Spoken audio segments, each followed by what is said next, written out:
Kamu pernah dengar istilah penyiksaan atau penganiayaan?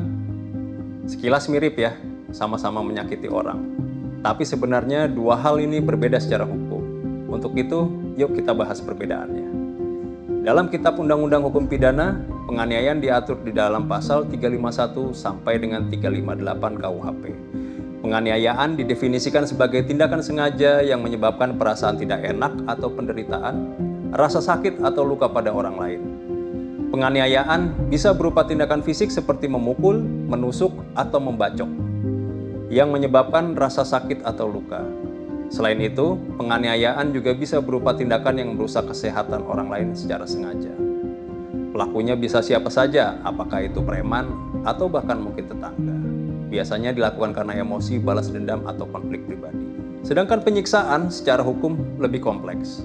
Definisi ini kita temukan dalam pasal 1 Konvensi Menentang Penyiksaan yang telah diratifikasi Indonesia lewat Undang-Undang Nomor 5 Tahun 1998, di mana unsur-unsur penyiksaan yaitu tindakan yang disengaja, rasa sakit atau penderitaan yang hebat secara fisik atau mental, yang ditimbulkan oleh atau dengan persetujuan atau dengan sepengetahuan pejabat publik dan untuk tujuan tertentu seperti mendapatkan pengakuan, hukuman, atau diskriminasi. Secara garis besar, perbedaannya terletak di siapa yang melakukan dan tujuan perbuatan itu. Contoh sederhananya begini, kalau seseorang ditusuk sampai terluka, itu penganiayaan. Tetapi, kalau seseorang dianiaya saat interogasi oleh oknum aparat untuk mengakui suatu kejahatan, itu masuk dalam kategori penyiksaan.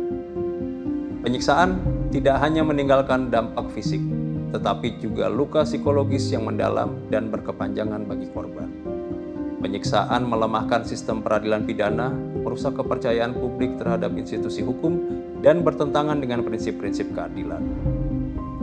Indonesia yang telah meratifikasi Konvensi Menentang Penyiksaan memikul tanggung jawab untuk mencegah semua bentuk penyiksaan dan perlakuan kejam lainnya, serta menjamin pemulihan hak-hak korban. Tanggal 26 Juni kita peringati sebagai Hari Anti Penyiksaan Internasional. Melindungi korban penyiksaan bukan hanya kewajiban hukum, tetapi juga tanggung jawab moral negara dalam menjaga martabat dan keselamatan setiap warga negara. Tindak pidana tertentu yang menjadi kewenangan LPSK salah satunya adalah penyiksaan.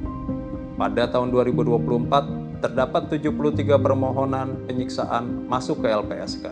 Dari permohonan tersebut, sebanyak 49 terlindung yang merupakan korban atau keluarga korban penyiksaan telah dilindungi LPSK. Mereka mendapatkan perlindungan berupa pemenuhan hak prosedural, perlindungan fisik, bantuan rehabilitasi psikologis, hak atas informasi, dan juga rehabilitasi psikososial.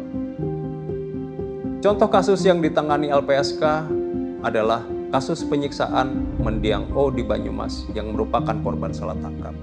Ia dituduh melakukan pencurian motor dan dibawa oleh oknum petugas kepolisian ke Polsek Batu Raden. Ia dipaksa mengaku mencuri dan mengalami pemukulan pada bagian tubuh, termasuk kepala yang dibenturkan ke tembok hingga mengakibatkan O meninggal dunia. Dari hasil laporan investigasi, terdapat temuan bahwa Polsek Batu Raden dan Polresta Banyumas sama-sama enggan memberikan informasi dan penjelasan atas meninggalnya korban. Bahkan keluarga diminta untuk menulis surat tidak akan mempermasalahkan dan menuntut kepolisian.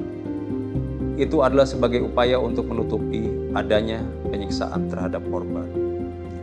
Pengadilan Negeri Purwokerto pada Januari 2024 menjatuhkan vonis pidana penjara 7 tahun terhadap 3 oknum polisi Polresta Banyumas.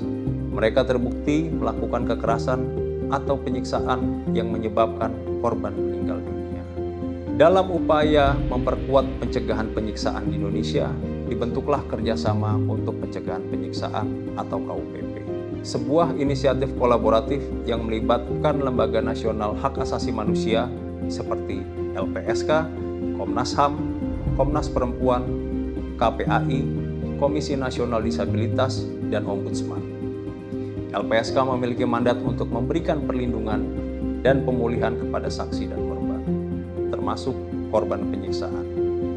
Melalui keterlibatannya dalam KUPP, LPSK aktif melakukan pemantauan terhadap tempat-tempat tertutup seperti rutan, lapas, dan tempat serupa penahanan lainnya, yang merupakan lokasi rawan terjadinya penyiksaan. Semua upaya ini merupakan bentuk nyata dari komitmen LPSK dan kolaborasi dengan berbagai lembaga untuk turut mencegah praktik-praktik penyiksaan. Indonesia tanpa penyiksaan, no justice in pain.